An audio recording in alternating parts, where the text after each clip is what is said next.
This episode of Chat Chow is sponsored by Fever Tree, the natural premium mixer. Stay tuned after the show to see Fever Tree mixed into a dark and stormy cocktail. Welcome to Chat Chow TV, a weekly online show featuring the city's top food personalities. Today we're here at Saigon Sisters, one of the Loop's only Vietnamese restaurants, to speak with owner Mary Aregoni and learn all about the elevated Vietnamese flavors that she has here.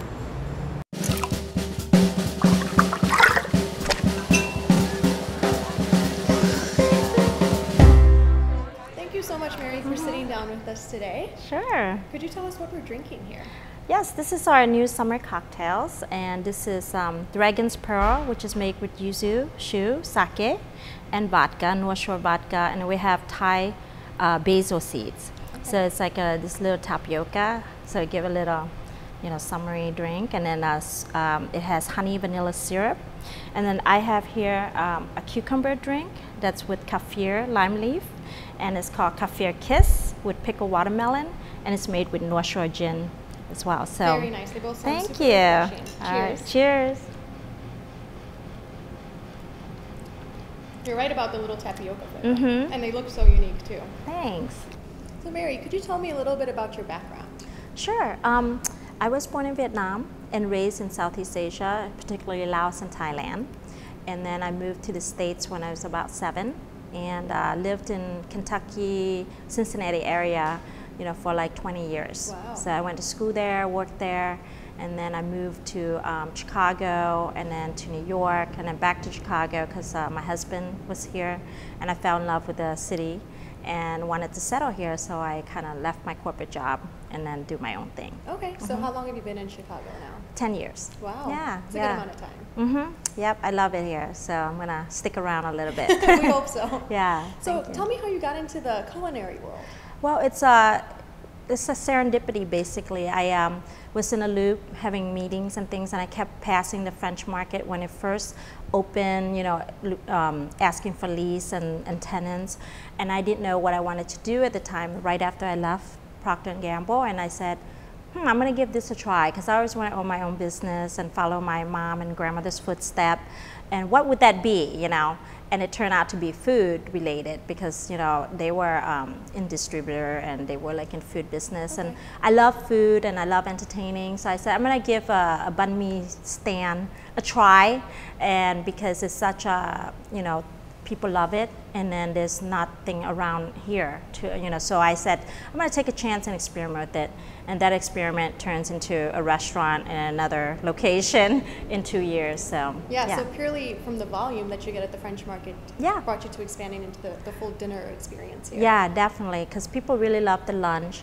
and I wanted to because I have a full functioning kitchen, I want to expand that further and have more of choices and things like that for people to try, and it's working out so far. Yeah.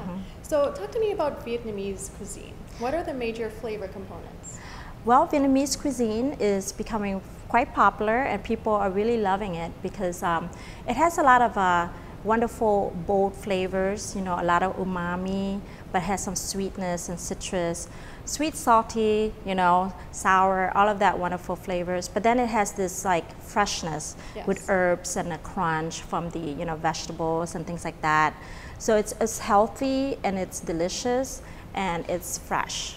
Okay, and how are you elevating those traditional dishes here at Saigon Sisters? Well, because we're in a downtown district competing with wonderful restaurants around us, I want to have really high quality key ingredients that are local. So we use a lot of farmers, like Gunthorpe Farm meats, and we use a lot of seasonal, vegetables and products, in our food. So that's kind of like how I wanted to elevate it, is to infuse those ingredients that's Midwestern based, but keeping the bold and the great flavors of Vietnamese food, and the preparation and the way it's presented a little different and a little bit more attention to it, because they need to be cooked properly, they need to present it really nice, that kind of thing. So that's the kind of things that I do, and I count on my chefs and give them a lot of creativity to make that happen. So I give them a traditional dish, they taste it, they know what it's like.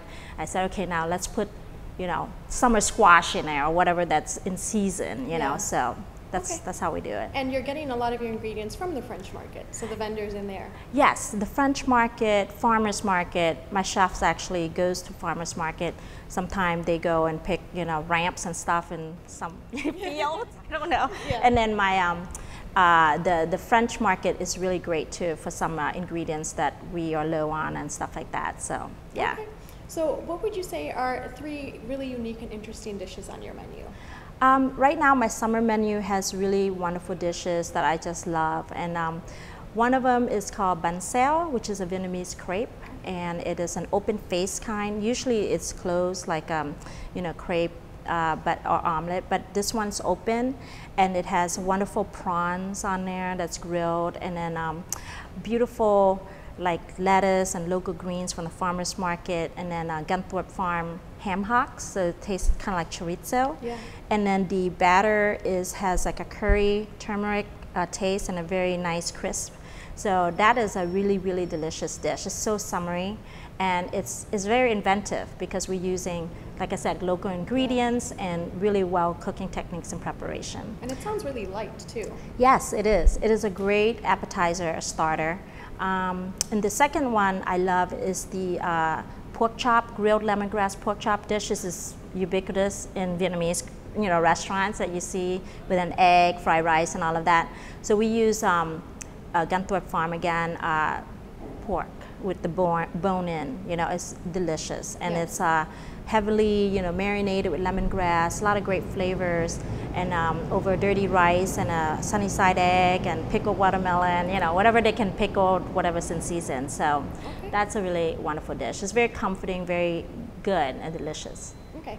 And one of the most traditional dishes, obviously, of Vietnamese cooking is pho. Yes. Could you tell us what exactly is pho? Okay. Pho is so interesting because I always eat it, and I never thought anything of it, but here it's like, you know, people seek out for this, and it is takes a long time to cook it. That's why maybe it's like nobody really makes too much. We like to overnight cook it in the bone, so we get the broth going, and then we also put a lot of spices, you know, like cardamoms and star anise, cinnamon, to get the flavor, and then we charred onion and ginger, and we put it all in there. It's like several layers of cooking. First you get the bone going, then you put the spices, and then you put the charred stuff, and then you flavor. It's a long process. Yeah. Okay, and then you started off with the banh mi stand, as you said, at the French market. What is the traditional banh mi?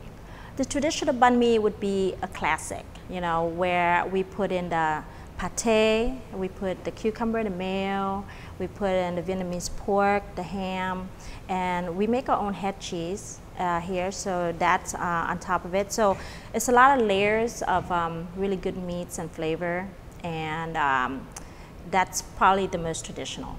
Okay, very nice. And then my last question for you is, where did the name Saigon Sisters come from? Oh, okay, well that's an easy one. Yeah, my husband actually came up with that. He thought, you know, because my sister and I wanted to have our own business, and you know, he said, what makes it signify Vietnam? You know, when you say Saigon Sisters, you know it's Vietnamese.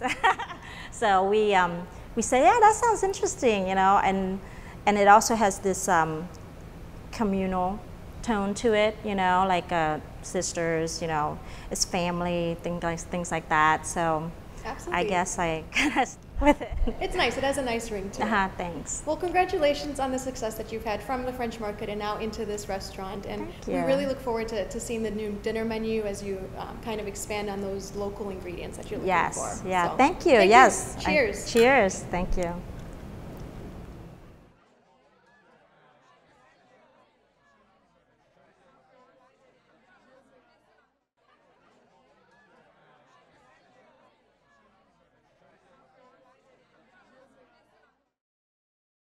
Welcome everyone, my name is Matt Cunningham. I work at the River Oyster Bar downtown Miami.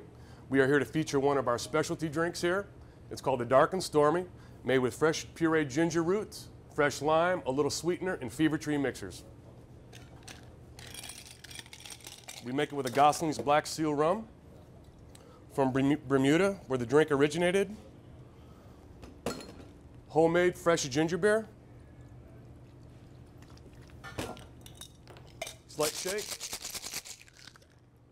Topped off with a Fever Tree mixer and a lime. Enjoy.